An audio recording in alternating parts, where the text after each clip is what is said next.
We all love a good ghost story, and who doesn't enjoy a great cat story? Tonight, we may be in for a little bit of both. Tonight's tale is called The Thing in the Trees, or theorized to be the demon cat of Ellison Manor. It's an odd tale that came to me, as they usually do, when I was making the most harmless little sketch, or tiny painting. In this case, it was an ink wash. And though it was 5 months ago, it's never let go of me.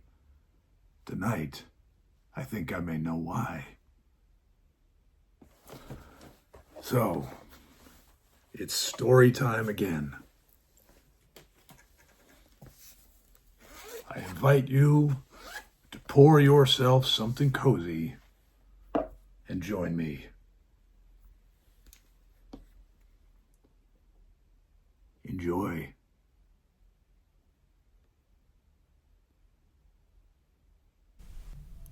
The Thing in the Trees. The gravesite was largely still undisturbed. In the slow motion of countless ordinary years ahead, the ground would shift and the headstone would be slightly askew.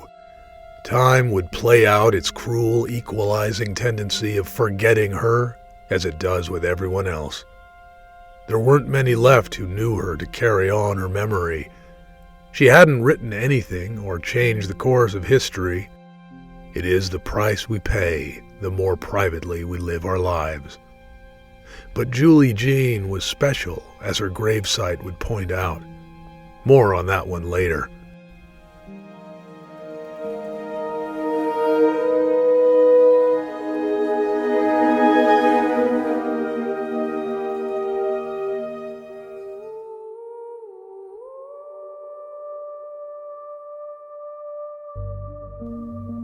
It's not surprising she chose privacy, as she related to animals far better than people.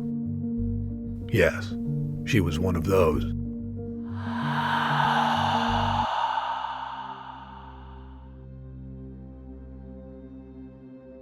She was known to be an unofficial dog pound or cat adoption center. The town was always making sure to pay attention from time to time. At first she was viewed like some kind of beautiful, strange hermit. But then as people came to adopt a cherished puppy here or a well-behaved kitty there, they gradually accepted her as an integral fixture of the town, and she even had affectionate nicknames. Like Lady Noah, Queen of Beasts, Jungle Julie, or the Animal Lady. Or the more chilling moniker of the Critter Woman. In her heyday, when you walked by her old house, you could see some of the creatures in the window from time to time. Naturally, this was a popular activity with the neighborhood children, placing bets as to whether this time it would be the creepy calico or the big black dog they called Dracula staring out the window with eyes of gold. Parrots, wolf-like dogs, and cats were all said to be staring back, and sometimes you heard them make their sounds. The fox was seen now and then slinking into the attic window or disappearing over the far side of the roof. There was a strange critter, though, that differed from the rest. No one could ever truly corroborate it, but there was one of her animals that dwelled around the grounds of the house at night. At least that was the only time it was seen, if indeed it was seen. It was a kind of house cat. The people claiming to have seen it say it was jet black fur with a strangely perfect gleam to it, if the nighttime moonlight will allow such things to be seen.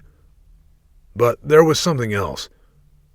It appeared in the trees, much too high for anything like a domestic cat to climb, and what's more, there are testimonies of it leaving the tree with a daring leap off the highest branches without a sound of its landing being heard.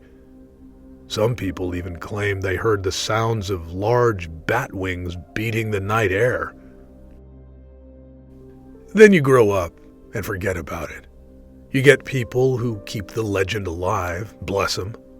But all in all, there are too many holes in the story. For instance, it's a black cat, which is a good climber.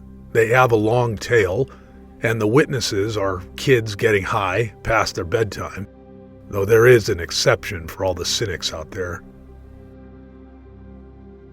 There is the strange issue of Bruce Varney, who said he saw it. But the thing about Bruce is, he says he sees everything. That's why he's in the booby hatch. The only twinge I get about this account is that his madness gets pretty dramatic after the day he claims he supposedly saw this thing. That's about when he started asking restaurants if they had bugs on the menu in a German accent. I was called into the town after Julie Jean's death. I grew up here, but moved to the next town over. This place still loves its strays. There are a lot of displaced animals, and whenever one showed up, some people took them in. People at first reacted to the homeless animals differently. Some were touched by her story and gladly took in a stray. Others were creeped out by the sightings of the strange cat creature and thought it was a bad omen to take in any animal that might have come from her, the Critter Woman. I hate that name. There is a legend about how the thing came to be, but believing it means having faith in the supernatural, the demonic, the power of the occult, and that something could live for centuries. You see, I'm going back 150 years now. There was a strange couple who lived in that same house as poor old Julie Jean, and they built it, actually. A doctor and his odd wife. Bran Ellison married Cherry McCormick, and they made their dream house together. It was reportedly a real beauty in its day. Ellison Manor, it was called, but there were dark times ahead. She suffered a couple of stillborns and then lost her mother and was devastated. She began reaching out to her mother by way of spiritualism, seances, and that sort of thing. Bran seems to have been supportive of all this. She never had a child of her own, and they took in a little black cat, as tends to happen in these situations. They named him Marcus, and he brought them so much comfort that they soon reasoned on getting him a companion, a marmalade cat named Genevieve. Marcus took to the little marmalade instantly. As a neighbor later observed, they were inseparable, and just a couple of little chatterboxes, 2 peas in a pod they were, etc. I'm told that for some time the cats brought them comfort. There was a strange quality about the place, though, in these times. One could swear the air was different near there, and I don't think it was the drums of some new century approaching or a world war or something. I mean, the actual air there, on just that property alone, grew colder by just a degree sometimes, but you could feel it. At least that's what people claimed. Then you got the occasional meteorologist come by there to take a reading, and he could come away scratching his head. And I'd swear it's still that way to this day. On more than one occasion, there were dark clouds spotted above the house. It had been years now, and the owners stopped repainting the place. There were strange reports of dead vermin being discovered and completely drained of blood. After years, no one had seen the marmalade cat, but there was nothing extraordinary about that. She had passed on in the normal feline lifespan. Not only was Marcus allegedly spotted long after a cat's lifespan, hey, try 9 of those lifespans, but most times He was perched atop a tree, higher than any cat could go. There was never a report of him getting slower or more frail, usually spotted as the sun was setting. Over time, people started to stay away from the house. After the couple passed away, the disrepair was interrupted by out-of-towners looking for a fixer-upper, but they all soon left when things got too weird.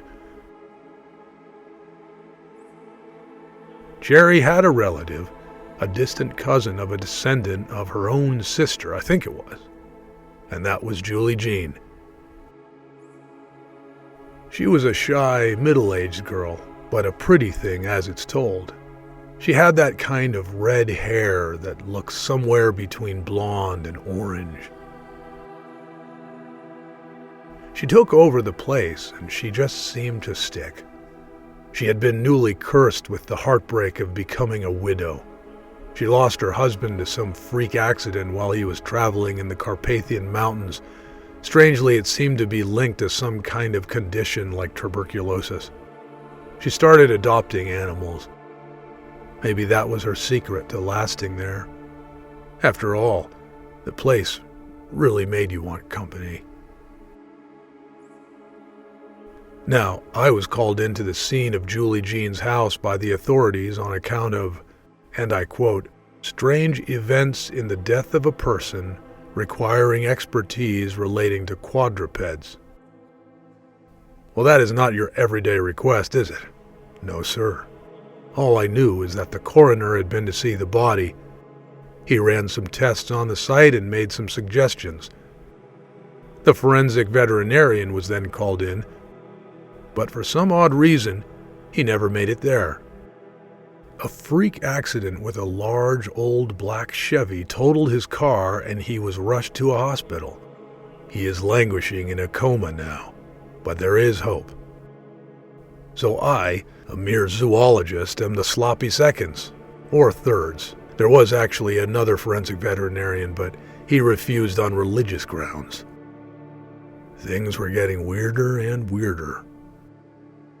And so it was that I found myself looking at the body of the poor, lonely woman.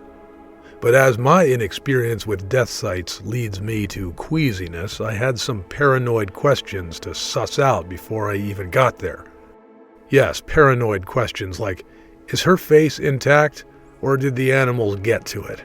I wanted to know, and I didn't want to know. Seriously, few things are as disconcerting to a soul than to see a loving owner become chow. You also feel bad for the lonely beast, too. The whole thing is heartbreaking. As much as you love humans or animals or both, you can just hate them both right there just as easily. So I made sure to ask ahead of time if the lady with so many animals had become a meal. Strangely, the inspector said he didn't think so. Now, what did he mean by that, I thought, as he ended the call with, "We would really appreciate it if you got down here, Jack." So, I arrived there with an eighth of my fuel tank and a brain full of curiosity. I thought, if I just prepare myself for an eaten face, I'll be able to deal with anything. So I approached the place. It had the usual spooky themes you'd expect. Foreboding wrought iron gate, check. Overgrown garden, check. Cracked walkway leading to a creaking porch, God help me. And I noticed caution tape everywhere. Was it a crime scene? The inspector was there to greet me. They don't prepare you for the entering of a lonely soul's place. They don't prepare you for the heartbreaking solitude inflicted by the absence of a loving family. No family photos anywhere or friends. You just see the affliction of loneliness. It's everywhere, made palpable by a house with hardly any pictures of anyone. There is the stench of the body And then there are the sad smells of decomposing pet's food. You can imagine I was dreading the sight of the human remains. It was in the living room where they, and now I, found her. And sure enough, she was not eaten. Thank God. The inspector found this odd when he came onto the scene with Julie Jean's reputation of keeping the domesticated carnivores we all know and love. She had been dead a couple days. It was the howling of Peter the old German shepherd that alerted the neighbors. Rumors swirled of wolves howling from within the old house. But it was just Peter, and possibly Dracula and a couple others. Some animals were very hungry when the first officer on the scene found her, yet, according to him, they appeared to stay clear of her.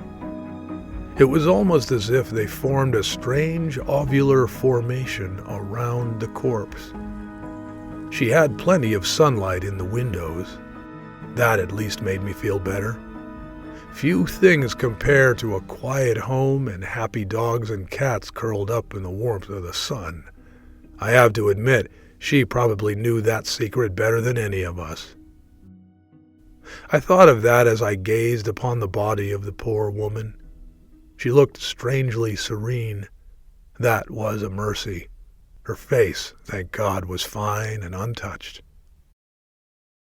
But as if sensing my growing relief, the inspector leaned over to me. "Thank you for coming, Jack." He calls me that because in another life we weathered a comparatively uncomplicated world together as high school classmates. But the way he spoke gave me a bad feeling. "Yeah, of course, Lee. Good to see you. You look well," I say. But I want to say, "Yeah, Lee, and what the hell am I doing here?" Sensing I needed a break from the smell, he led me out to the backyard. Well, you can imagine what I found there. That's right, the pet cemetery. There were lots of small graves with some occasional large dog-sized ones. After I researched the events I've spoken of, I came back to realize the name of Geneviève on one of the graves. It was barely legible now, but it was a little triumph when I found it. In the sunlight and spring breeze, they seemed to have a childlike charm to them, although it is odd. A couple of them seemed to be dug up or something.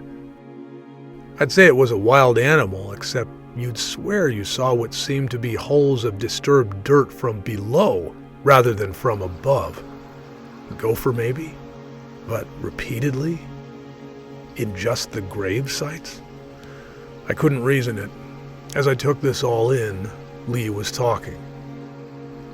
"Yeah, she was quite the collector. It's like she garnered her own family tree. Still, kinda touching, isn't it?" he said, with the air of a man who spies this as a treat compared to some of the things he's witnessed on the job. "You look good too, Jack. Strange occasion, I know. How's married life treating you?" he says, despite the fact that he picked an odd place and time to catch up on the mundanities of life. "Well, it's marriage, the great battle in heaven. I remind myself to be grateful. If it weren't for Martha, I wouldn't be here having to remind myself how great life is to complain about," I say, humor for the seen-it-all inspector. Know your audience. There is a laugh from Lee, and some knowing look in his eye that begs my further inquiry. The police always know something we don't, but I'm not biting. The small talk dies away. We both understand the moment as two men at a crime scene preferring to talk about what's actually happening. It's not a day for feelings. "Well now," he continues, switching back into inspector mode. "Let's get to there's the stuff with the vermin." "Come again?" I ask, a little ambushed by the lack of segue. "Yeah, it's strange, but that's partly why you're here." "Partly, huh?" I wonder what the other strange is. Clearly he's going to leave me hanging again. He takes me on a little tour of one of the eeriest sights I've ever seen. The rats, you see. There were vermin lying randomly about the place. They appeared to be drained of blood. The inspector told me they had found about 7 of them. Corpses ranged from a day old to 2 days. Fresh. You don't always see that kind of thing. Actually, you never see that kind of thing. Drained of blood, times 7 of them. And not one seems to have been touched by the living, hungry little carnivores there. They all had the same inclination to choose starving rather than feeding on those creepy, bloodless rats. It's a bit eerie, I know. My nerdiness is now taking over from my creeped out side. I begin studying the rats and packaging them up for further research. This will be an interesting week for sure, Lee, as I get the little corpses ready for transport. Hold on a second, Jack, he says. Then I stop and look at Lee. Oh, right, you said there was something else, right? To my dread, he looks around as if to reveal something secret. Well, the thing is, and now he steps closer, a bit closer. She was also drained. What do you mean, Lee? Drained? Her? Like these? I motion to the container of lifeless vermin. Not quite, but part of her, he says, as I snicker in disbelief. We head back to the body of Julie Jean Sweeney. Now I notice that the skin of one arm and shoulder is abnormally pale compared to the rest of her. I also notice something on the forearm in question and all over her hand. They look like scabbed-over pinpricks. I think back to the rats I examined and think it must be the same creature here that drained them. So they are bite marks. I see the pattern of distance between the 2 tiny fangs. It looks like a cat's bite, and it is made over and over. It was hungry. The thought occurs to me that the creature, whatever it was either interrupted or not big enough to drain a whole human. Again, small teeth there. Weird. The realization of this theory starts to swirl around me. I'm keeping my calm as best I can, but I can feel the beads of sweat forming under my leather baker's cap. I'm getting queasy again. Lee asks after me as I hastily leave. I need air, I say sharply. He sees I'm heading off to my car, and I can hear the surprise in his voice as he quickly adds that he'll be in touch if they find anything else. And Jack! I stop and turn one more time. Let's get a coffee at Cindy's sometime. I'm buying. It'll be great to really catch up. Yes, it would, Lee. It's good to see you, I say, slightly caught off guard.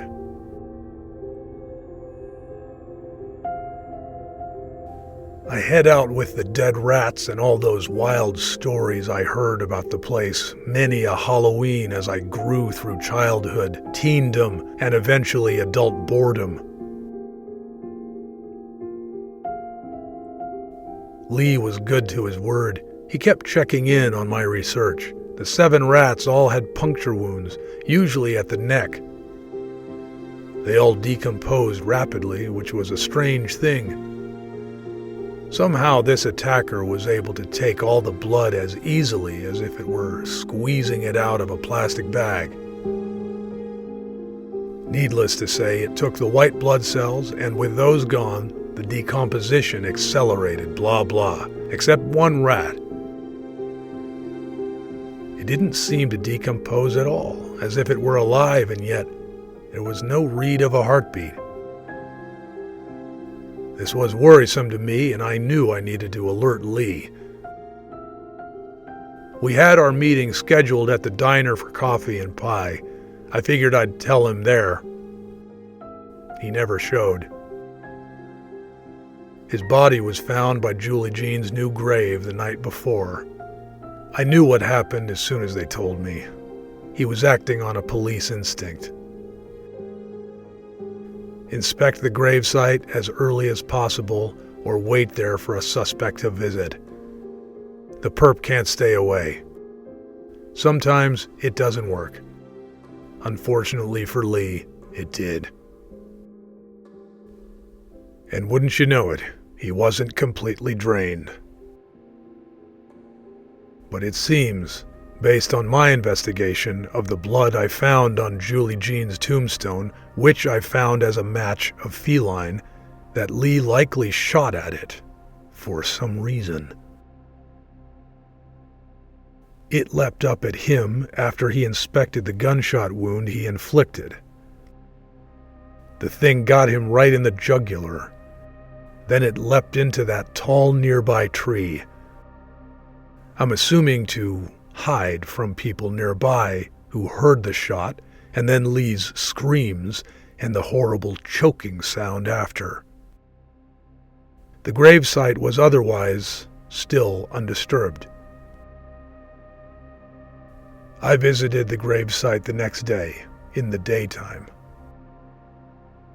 I shared my findings afterwards, but you try explaining all this to the sheriff. I moved Martha and I clear away from there to the next state over. Sometimes I monitor the strange occurrences there. Yes, some sightings happen and others are attacks.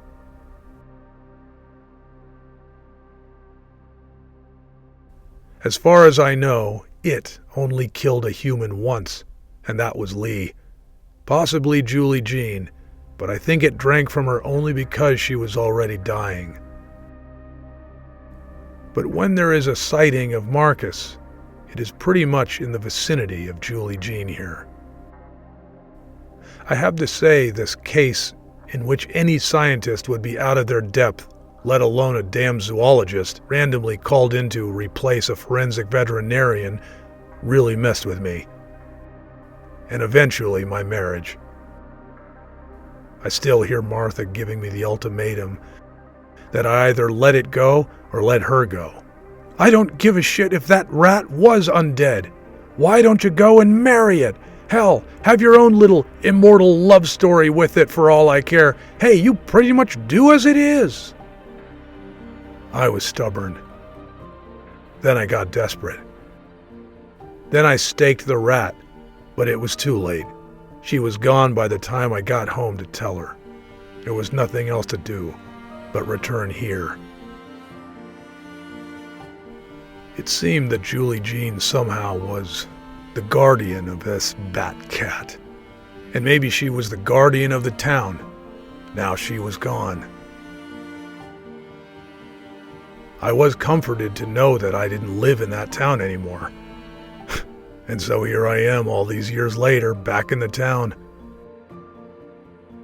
Even though I'm moved far away, divorced from Martha, and visiting a forgotten woman's tombstone. Except that's the thing. No one seems to have forgotten her. She has the legend of the fallen inspector at her grave, rumors of Marcus, the demon cat of Ellison Manor, turned into lore. People are warned not to visit the cemetery after dusk lest they bring the strange sightings to their life. It's also to keep the kids out from causing trouble. They all stay away and everyone knows which grave it's for. Still, as you might expect, the demon cat of Ellison Manor enjoys quite the mythos come Halloween. So bless you, Julie Jean. You did things your way, and you avoided people, and somehow, some way, everyone knows you. I guess that counts for something.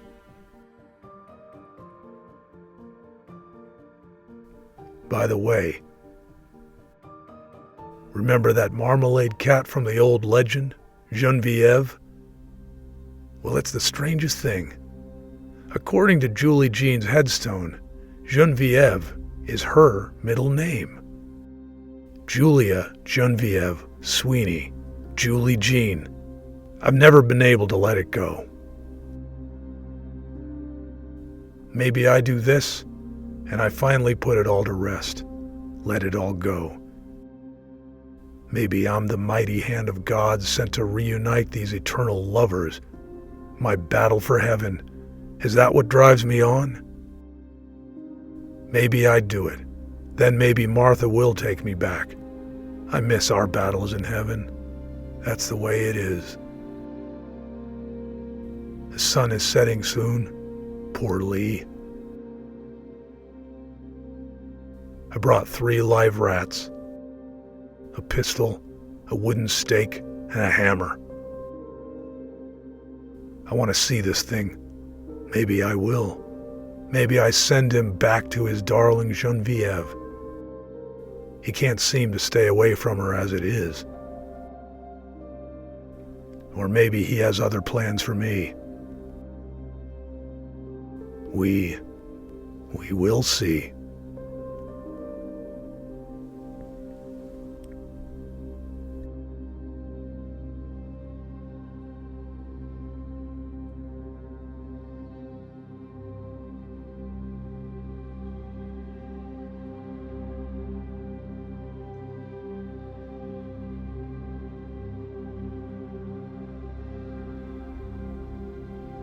The end.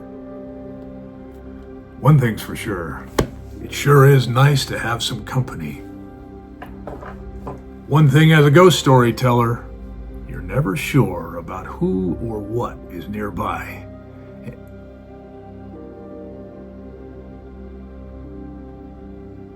Well, it was great having you here for story time, and if you'd like to enjoy more of these tales, you can always check out more long-form stories like this one, The Thing in the Trees, or theorized to be the demon cat of Ellison Manor, on my Substack. And I would absolutely love to have you drop by there. There's also the Inbox of Curiosities, which is where you get to stay in the know of all kinds of adventures I'm having across all kinds of platforms. I'd love to see you there. You can also check out ghostinthegaslight.com, see the prints, the originals, and of course, check out some swag for yourself. I enjoy all the support you send, and feel free to leave a comment. I would love to know your thoughts. And if you have maybe a cat story or some kind of ghost story, or you'd like to recommend something for me to read and check out, I would absolutely love that. Always on the lookout for new ghosties. Well, I'm Saul. Take care, you beautiful haunted romantics. And if you enjoyed this, maybe you'll enjoy this.